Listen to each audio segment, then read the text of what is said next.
I've never seen a strong person with an easy past, and this woman's story is no different. Her journey was failure after failure, rejection after rejection, setback after setback. Let me tell you her story. At the age of 17, she was rejected from college. At 25, she experienced what she describes as the most traumatizing event and experience of her entire life. It was when her mother passed away after a 10-year battle with multiple sclerosis. At 26, she had a miscarriage. At 28, she got divorced.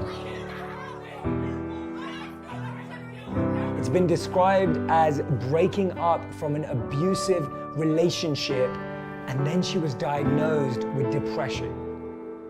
As you can see, her life so far was not simple or easy, but actually it was quite the opposite.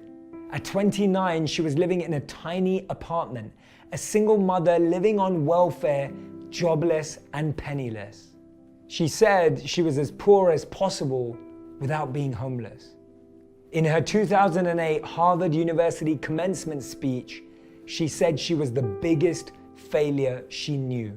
And at 30, after suffering the loss of her mother, after being rejected from college, after being in an abusive relationship, after going through a miscarriage and giving birth and being jobless and penniless in the UK, she wanted to commit suicide.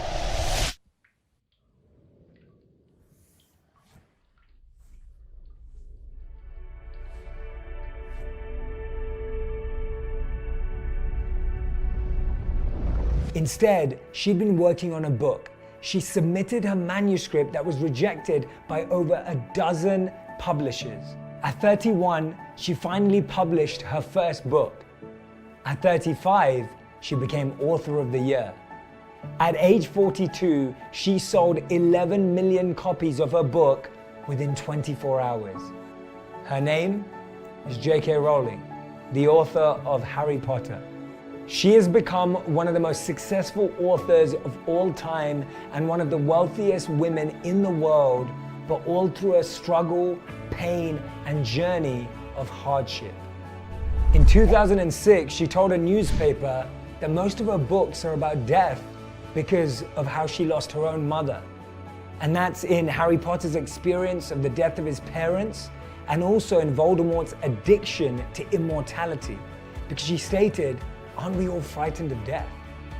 When we think we don't have time to be creative, when we think we feel pressure because of our workplace, we can recognize this incredible example of JK Rowling and how she was able to find creativity even when her life was crumbling." In 2011, Forbes estimated her worth to be $1 billion. But allegedly, she doesn't have that ranking anymore. Do you know why?